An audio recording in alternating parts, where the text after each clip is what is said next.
हैं, समाजसेवी का भी हैं और बहुत से मुद्दे को उठाते रहते हैं और जनसुराज से जुड़े हुए हैं कई सालों से। और जनसुराज के पूरी प्रकोष्ठ के अध्यक्ष बने हैं। किस तरह संगठन को आगे बढ़ाइएगा वो बताएं। पहले तो मेरा परिचय जान लीजिए। मेरा नाम हुआ राय राजीव सहाय। हम एक रिटायर्ड बैंक कर्मी हैं और 2022 में मेरा रिटायरमेंट हुआ। उसके बाद हम जनसुराज से जुड़े हैं और इस बार जिला में लोगों ने तय किया कि हम बुद्धिजीवी प्रकोष्ठ के जिला अध्यक्ष बनाए जाए। तो हम उन तमाम लोगों का पहले हम धन्यवाद करेंगे जिन्होंने हमने विश्वास जताया और हमें इस लायक समझा कि हम बुद्धिजीवी प्रकोष्ठ के जिला अध्यक्ष बने। अब रही बात कि बुद्धिजीवी प्रकोष्ठ में क्या करना है जिससे हमारा संगठन मजबूत हो, तो बुद्धिजीवी क्या चीज़ है पहले ये समझना जरूरी है। मेरी समझदारी ये है कि पढ़ा लिखा व्यक्ति को साधारणतया लोग मानते हैं बुद्धिजीवी, लेकिन मैं मानता हूँ कि हर वो व्यक्ति जो अपनी बुद्धि से खाता पीता जीता है सब बुद्धिजीवी है। ये समावेशी राजनीति के लिए सबको समेट के चलने की बात है। बुद्धिजीवी में खाली डॉक्टर, लॉयर, इंजीनियर्स या प्रोफेशनल्स नहीं है। हर वो व्यक्ति जो अपनी बुद्धि से समझता है, खाता है, अपना परिवार चलाता है और ईमानदारी से जीने की नीयत रखता है, सारे लोग बुद्धिजीवी हैं। तो सबको लेके चलने की बात है। अब रहा संगठन में इस बुद्धिजीवी प्रकोष्ठ का क्या योगदान है, यही आपका प्रश्न है ना। तो संगठन तो मुख्य संगठन जो है जिला संगठन, उसका ये एक प्रकोष्ठ है। इसका काम है संगठन के हर कार्यक्रम में अपना योगदान देना और प्रशांत किशोर की जो नीति है, जो उनका मैसेज है बिहार वालों के लिए, जो उनका विज़न है बिहार वालों के लिए, उसमें भरपूर सहयोग करना और उनके दिशा निर्देश के हिसाब से पार्टी को ग्राउंड जीरो तक ले जाना, यही है। इस बार का जो चुनाव हुआ, विधानसभा का चुनाव हुआ, बहुत कम समय में मतलब पार्टी को ये विकसित किए थे, सारा चीज़ किए थे, मगर जिस व्यक्ति को जो लगा हुआ था और जनसुराज से जुड़ा हुआ था उस व्यक्ति को टिकट नहीं मिला, कार्यकर्ता को नहीं मिला, उनको टिकट विधानसभा का दिया गया। इस पर आक्रोश मतलब ज़्यादा देखने को मिला जनसुराज से। देखिए ये बात है, पहले तो हम ये मानते हैं, हमारा अपना मानना है कि पार्टी ने जो तय किया, अनुशासन की मांग यही है कि उस पर आप कायम रहिए। हाँ, ये बात सही है कि बहुत प्रत्याशी थे जिनके मन में था कि हमको टिकट मिले और उनको नहीं दिया गया, तो वो सब विक्षुब्ध हो गए और उन्होंने पार्टी के खिलाफ ही कुछ काम किया। एक आदमी, 5 आदमी कोई है, एक आदमी को टिकट मिला तो बाकी 4 लोगों ने पार्टी के पैर खींचने का काम किया कि हमारे जनसुराज के लोग इस तरह से सोचेंगे। लेकिन ये बहुत नॉर्मल है, इसको नॉर्मल तरीके से माना जाए कि विरोध करेंगे ही। तो ये शायद पार्टी का गलत फॉर्मेट था जिसके कारण ये भुगतना पड़ा और आज हम जीरो पर खड़े हैं। तो इसी को शायद आगे पार्टी ठीक करेगी और कैंडिडेट का सिलेक्शन अच्छे तरीके से करेगी।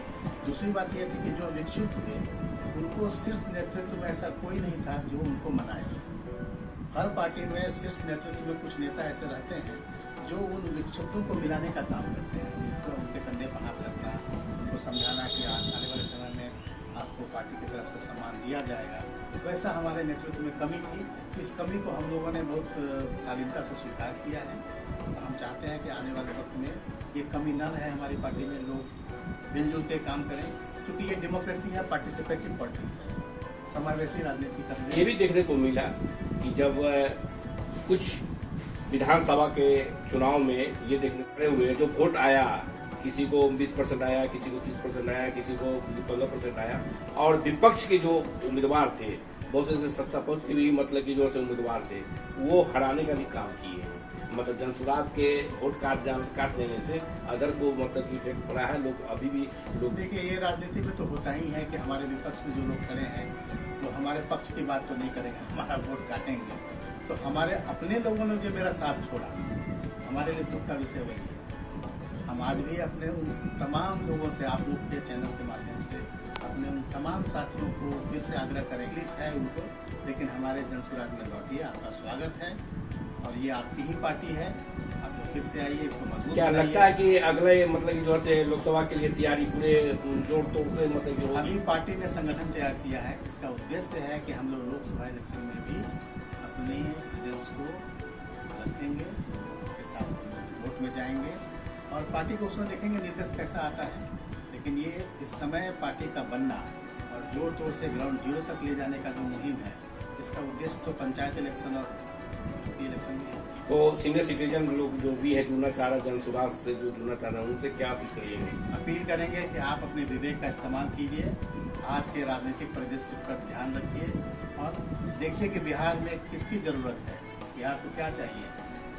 तमाम पार्टियां जो सत्ता में हैं या जो विपक्ष में अभी भी बैठी हैं, सबने दावा किया है कि हमने बिहार में बहुत काम किया, लेकिन अगर इन सारे दावों को सही मान लिया जाए तब भी मेरा एक प्रश्न है कि इन सारे दावों के बावजूद बिहार क्यों भारत का सबसे पिछड़ा और गरीब राज्य है।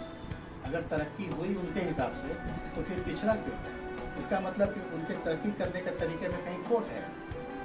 तो उसी खोट को तो हम लोग कम करने के लिए आए हैं। जनसुराज के लोग उन्हीं कमियों को तो लोगों को बता रहे हैं कि ये कमी थी जिसके कारण आप आगे नहीं बढ़ सकते। शिक्षा पर ध्यान नहीं, उद्योग पर ध्यान नहीं, पलायन नहीं रुके। आज भी सरकार बन गई है, अभी तक 50 से 60 बच्चे हमारे बिहार के बाहर जाके मौत के मुँह चले।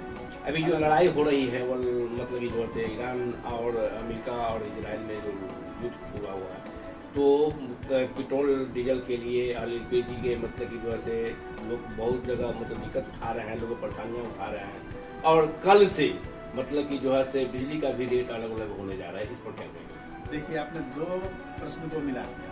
बिजली का रेट तो स्टेट सब्जेक्ट है और वो है इंटरनेशनल मैटर। हम लोग बिहार सेंट्रिक पार्टी हैं, हालांकि बिहार से बाहर का कमेंट नहीं करना चाहिए, लेकिन आपका प्रश्न है इसलिए हम इजराइल ईरान वार पर भी कुछ कमेंट करेंगे। अभी तो इंटरनेशनल वार है, तो पूरा संसार इससे प्रभावित हो, तो जाहिर है कि भारत भी प्रभावित हो। लेकिन मेरी अपनी समझदारी है कि भारत का डिप्लोमेटिक रिलेशनशिप जो हमारा परंपरागत मित्र था, उससे हम दूर हुए हैं। इसका नतीजा है, आज देखिए अभी जो मीडिएशन चल रहा है उसमें हमसे आगे पाकिस्तान है। विश्व गुरु कहते हैं, हम कहीं सीन में नहीं दिखते हैं। तो हो सकता है कि हमारे विपक्ष और भाजपा के लोग ये कहें कि ये मोदी जी का मास्टर स्ट्रोक है, लेकिन आपका चुप रहना मास्टर स्ट्रोक नहीं हुआ, आप सीन से बाहर होते जा रहे हैं। हमको लीडर होना था,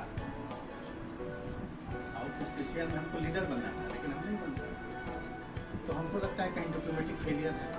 रहा बिहार में ये बिजली में जो दर की बढ़ोतरी की जा रही है, देखिए जो बिहार ने जिस तरीके से इस सबको किया है, कोई प्लान तो इनके पास था नहीं कि हम 125 यूनिट फ्री देंगे तो इसको रिप्लेनिश कैसे करेंगे, इसका फंड जो हमको लॉस होगा तो रेवेन्यू कहाँ से जनरेट होगा, ये तो प्लान बिहार ने दिया नहीं। इसका नतीजा है कि आज बिहार कर्ज में डूबा हुआ है। 10,000 बांटने के बाद देखिए कि बिहार में हाहाकार मचा हुआ है, फंड की कमी है, आपका जो एक्सचेकर है खजाना खाली हो रहा है, लोगों की सैलरी पर प्रभाव पड़ रहा है। तो बिना किसी प्लान के पब्लिक को फायदा देना ये गलत नीति है। जनसुराज ने भी बहुत स्कीम की घोषणा की थी, तो हर स्कीम के पीछे उनका एक प्लान था कि ये पैसा जो देंगे हम कहाँ से लाएंगे। शराबबंदी करके हम का जो है उसको हम खत्म करेंगे, उससे जो रेवेन्यू जनरेट होगा उसको हम शिक्षा में लगाएंगे। इसी तरह के तमाम स्कीम्स जो 5-6 स्कीम्स थे, उस सबके लिए जनसुराज ने अपना स्कीम बना कर रखा हुआ था, लेकिन शायद हम इस बात को जनता तक नहीं पहुंचा पाए। तो इसी कमी को दूर करेंगे अगले 3-4 साल में, अगला इलेक्शन तक। और सामने पंचायत इलेक्शन है, तो हम लोग का ज़्यादा फोकस पंचायत इलेक्शन पर है। बहुत से इच्छुक हैं कि जो जनसुराज से जुड़े हुए हैं वो पंचायत चुनाव में लड़ने के लिए बिल्कुल जो इच्छुक हैं उनको पूरी हमारी पार्टी उनके पीछे पूरी तरह खड़ी रहेगी और उनको पूरा सहयोग देगी। और प्रशांत किशोर जी का जो मैसेज है गांव के लिए, पंचायत के लिए, वो हमारा टीम, हमारे संगठन के लोग ग्राउंड जीरो तक पहुँचाएंगे।